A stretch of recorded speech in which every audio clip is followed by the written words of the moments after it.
Halo semuanya, selamat datang di Bilik Horor, channel yang menyajikan tentang cerita-cerita seputar dunia horor.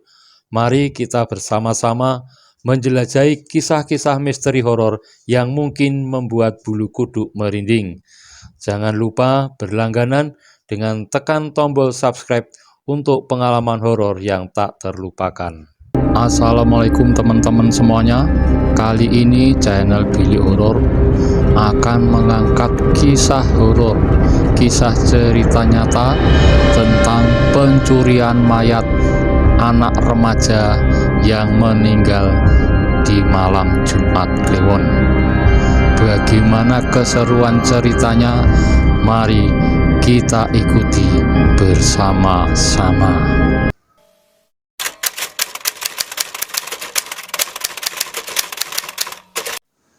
Peristiwa ini terjadi tahun 2002, jadi ini sudah lama ya, sudah 22 tahun yang lalu.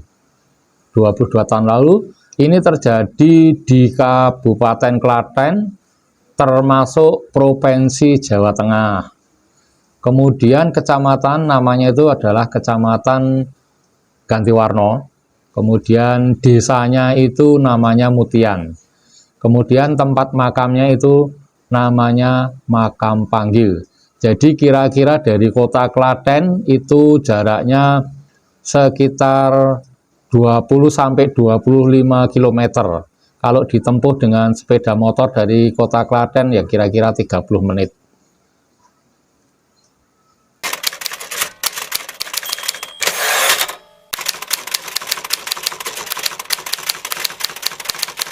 Nah, kenapa mayat remaja ini dicuri? Jadi memang menurut kepercayaan orang-orang tertentu, terutama yang ingin mencari pesugihan itu ya, anak remaja yang belum menikah dan itu meninggalnya pada hari tertentu, itu akan mendatangkan sebuah kekuatan kalau memiliki bagian tubuh tertentu dari mayat tersebut. Jadi remaja ini belum nikah, kemudian meninggalnya itu adalah malam Jumat Kliwon. Jadi remaja ini awalnya itu mengikuti acara keagamaan, ya, mengikuti acara keagamaan, kemudian pulang-pulang itu malam hari, ya. Kemudian anak ini naik motor karena mungkin di kampung, jadi tidak memakai alat keamanan diri, alat lindung diri seperti helm ya. Nah, anak ini karena mungkin masih remaja, naik motornya itu lumayan kencang ya.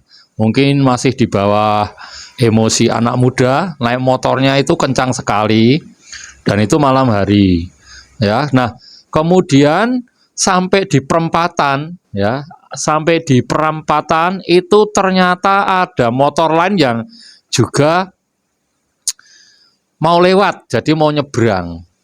Nah, karena kecepatan anak ini terlalu kencang, akhirnya tabrakan terjadi. Jadi si remaja ini tidak sempat mengerem, akhirnya yaitu terjadi kecelakaan, jeder. Ya, kemudian anak tersebut jatuh dan akhirnya meninggal dunia.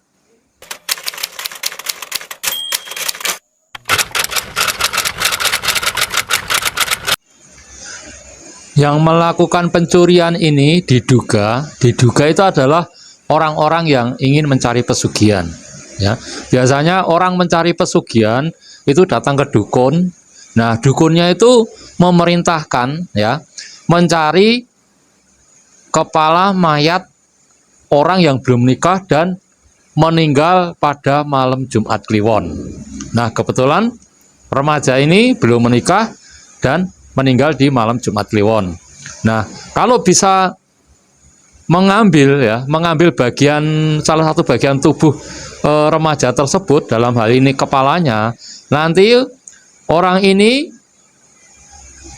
apa yang menjadi keinginannya akan tercapai ya, dengan memiliki kepala remaja tersebut. Jadi ini diduga orang-orang atau mungkin dukun itu sendiri untuk menambah kesaktian, ya, yang melakukan pencurian ini.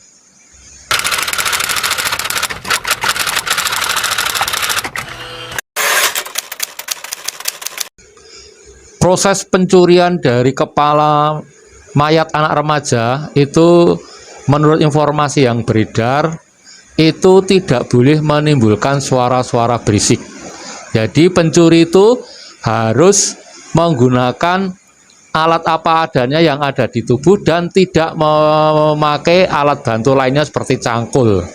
Ya, jadi pencuri itu mencuri kepala mayat itu, menggali kuburannya itu cuma pakai tangan. Ya, pakai tangan. Kemudian kalau sudah mencapai petinya pakai jenazah, itu memotong kepalanya itu juga tidak boleh memakai alat bantu.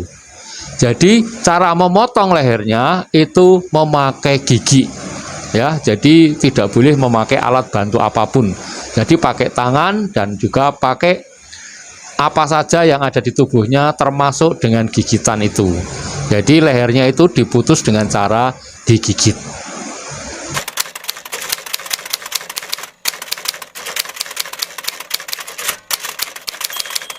Jadi awal mula peristiwa ini terbongkar itu ketika ada seorang ibu-ibu itu melewati makam tersebut. Itu Jumat pagi. Kemudian ibu itu kaget ada gundukan tanah baru. Tapi tanahnya itu kok tidak beraturan. Kalau ada makam yang ada orang yang dimakamkan secara resmi kan gundukannya itu teratur dan ada bunganya. Ini gundukannya itu tidak teratur. Kemudian ibu ini menanyakan ke seseorang yang tinggal di sekitar makam. Kok ada makam baru, itu makam siapa? Gitu. Padahal hari Kamis kemarin itu tidak ada orang yang meninggal yang dimakamkan di situ. Nah, kemudian orang yang ditanyain tersebut mengecek. Nah, disitulah mulai terjadi kehebohan. Ternyata makam anak remaja yang sudah dimakamkan sekitar 2-3 minggu itu sudah digali orang dan kepalanya tidak ada. Nah, disinilah kehebohan mulai terjadi.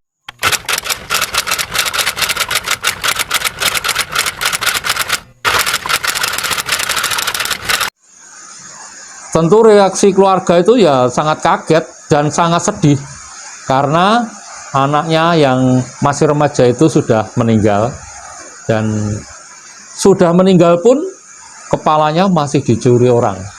Nah, ini menjadi suatu kesedihan yang sangat luar biasa bagi keluarga. Ya. Kemudian di masyarakat juga berkembang rumor-rumor, spekulasi tentang bahwa pencurian ini berkaitan dengan pesugihan, apalagi anak tersebut meninggal pada Jumat Kliwon dan belum menikah.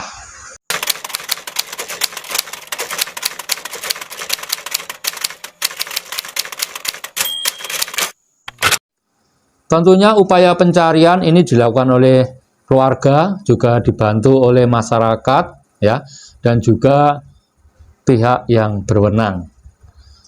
Keluarga juga mencari orang pintar agar kepala anaknya tersebut bisa dikembalikan secepatnya.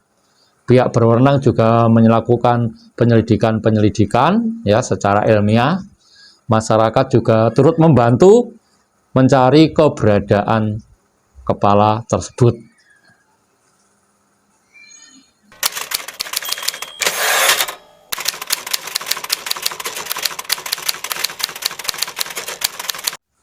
Ya, kepala itu akhirnya memang dikembalikan sama yang mencuri, tetapi setelah sekian lama, ya. Jadi kepala itu dibungkus sama kain kafan, kemudian dikembalikan ke makam. Tetapi cara mengembalikan ya hanya diletakkan di makam gitu aja, di atas pusara anak remaja tadi. Nah, kemudian keluarga bersama masyarakat dengan pihak yang berwenang itu memakamkan potongan kepala tadi ke dalam, yaitu ke makam anak remaja itu dijadikan satu.